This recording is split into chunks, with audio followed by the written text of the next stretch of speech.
मुजफ्फरनगर के आर्य समाज रोड स्थित आर्य समाज मंदिर में पहलगाम आतंकवादी हमले में मारे गए 28 निर्दोष हिंदुओं की 13वीं के अवसर पर संयुक्त हिंदू मोर्चा द्वारा हवन यज्ञ और शोक सभा का आयोजन किया गया। कार्यक्रम में बड़ी संख्या में विभिन्न हिंदू संगठनों के पदाधिकारी और कार्यकर्ताओं ने भाग लिया। हवन के दौरान शहीदों की आत्मा की शांति के लिए प्रार्थना की गई। इसके पश्चात आयोजित शोक सभा में वक्ताओं ने आतंकवाद की निंदा करते हुए भारत सरकार से हमले का बदला लेने की मांग की। संयुक्त हिंदू मोर्चा के अध्यक्ष मनोज सैनी ने सभा को संबोधित किया और कहा, पहलगाम में हमारे नागरिकों की हत्या के 13 दिन बीत चुके हैं। भारत सरकार को अब इन निर्दोष नागरिकों की मौत का बदला आतंकियों से लेना चाहिए। मनोज सैनी ने हाल ही में किसान नेता राकेश टिकैत के साथ हुई घटना पर टिप्पणी की और कहा कि जिस तरह जन आक्रोश यात्रा के दौरान टिकैत जी के साथ हुई दुर्भाग्यपूर्ण घटना पर आयोजकों ने खेद प्रकट कर दिया था, वो एक जिम्मेदार पहल थी। लेकिन किसान यूनियन के एक मंच से जिस तरह हिंदू संगठनों के खिलाफ सर कलम करने जैसी घटनाएं हुई, धमकियां दी गईं, वो घोर आपत्तिजनक और अस्वीकार्य है।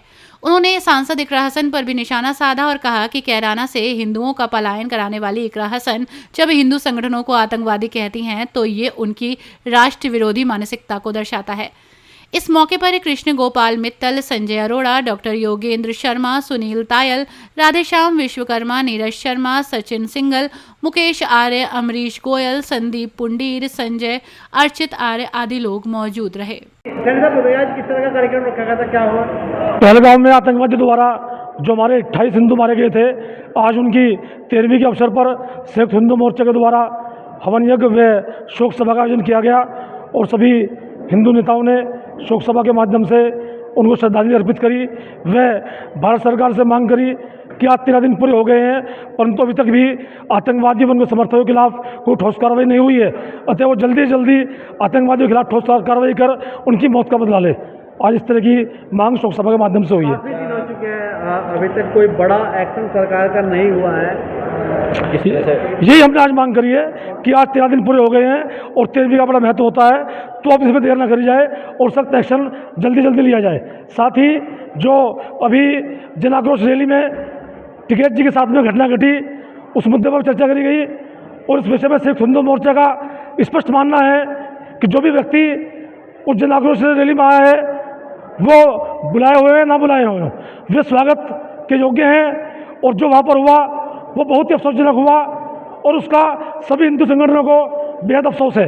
इस घटना के बाद मंच के माध्यम से भी इस बात पर अफसोस व्यक्त कर दिया गया था और ये भी स्पष्ट है कि इसके पीछे कोई किसी की नीयत खराब नहीं थी। वो कुछ लोगों में गुस्सा था जो फूट पड़ा, परंतु किसी ने सोच समझ के इस तरह कार्य नहीं कराया। तो आज हमने इस चीज़ की निंदा भी करी है और उस पर अफसोस भी व्यक्त करा है। परंतु साथ ही जो कल रैली में वो कुछ लोगों ने टिकैत जी की रैली में हमारा हिंदू संगठन को आतंकवादी बताया, सिर्फ कलम करने की धमकी दी, तो हम कल कप्तान साहब से मिलकर मांग करेंगे कि ये धमकी देने वालों के खिलाफ सख्त से सख्त कार्रवाई करी जाए। और माननीय टिकैत जी से भी कहना चाहूँगा, अगर उन्हें लगता है कि हमने कोई ऐसा देशद्रोही कार्य करा है वो हम बताएं। हम सिर्फ कलम करवाने से न तो कहीं पीछे हटते हैं और हम लोग हमेशा देश धर्म के लिए अपना खून बहाने के लिए हमेशा तैयार रहते हैं। उस पर राकेश टिकैत का बयान आया है कि जो भी जिसने इस तरह का बयान दिया है उस पर पुलिस कार्रवाई करे। बिल्कुल, उन्होंने ऐसा कहा तो उनका बहुत बहुत स्वागत है। हम टिकैत जी का बहुत बहुत स्वागत करते हैं, उन्होंने ऐसा बयान दिया तो, और पुलिस को ऐसे खिलाफ सख्त कार्रवाई करनी चाहिए जो हम हिंदू समाज को आपस में लड़ने का जो कार्य करने का प्रयास कर रहे हैं। हम सब जिससे हमारा पूरा कार्यक्रम मर चलाई और उसके बाद में कल एक रैली हुई। उस रैली में खुलेआम कुछ असामाजिक तत्वों ने हमें जान से मारने की धमकी दी। तो उन दोनों विषय में हम लोग कहना चाहेंगे, सर्वप्रथम जो उस रैली में हुआ, हमारा सभी का स्पष्ट मानना है, कोई बिना बुलाया हो या बुलाया हुआ है, जो भी व्यक्ति जो भी नेता उस कार्यक्रम में आया है और जो ऐसी घटना हुई वो नहीं होनी चाहिए थी, उससे पूरा कार्यक्रम खराब हुआ है। जो व्यक्ति हमारे कार्यक्रम में आ रहा है वो हमारे लिए स्वागत योग्य है। जो वहाँ पर हुआ उसका हमें सभी साथियों को, सभी हिंदू संगठनों को, उसका सभी को सख्त अफसोस है। परंतु इस घटना की आड़ में जो व्यक्ति हिंदू समाज को कमजोर करने का प्रयास कर रहा है उसे भी किसी कीमत पर बर्दाश्त नहीं कर रहे हैं।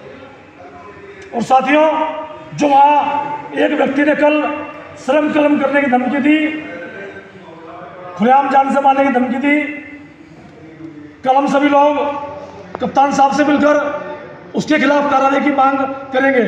सभी लोग सहमत हैं इस बात से भाई? कल सभी 11 बजे हम लोग कप्तान साहब से मिलकर कार्रवाई की मांग करेंगे। साथ ही से मेरा माननीय टिकट बंधुओं से मेरा एक आग्रह है, अगर ये धमकी उन्होंने दिलवाई हो और उन्हें लगता हो कि हमने कोई ऐसा देशद्रोह काम करा है या वहाँ हमारी ऐसी नीयत खराब थी कि हमने आपके खिलाफ कोई ऐसा कार्य करा है, आपको लगता हो कि हमने कोई ऐसा प्लान करा हो, हम अपने आप आपके घर पे आकर अपना सिर कटवाने के लिए हम तैयार हैं। हम घर आके आपके अपना सिर कटवाने को तैयार है और आपको ऐसा लगता है अपने कोई देशद्रोह का हमने कोई ऐसा काम करा है। सही भाई सहमत है?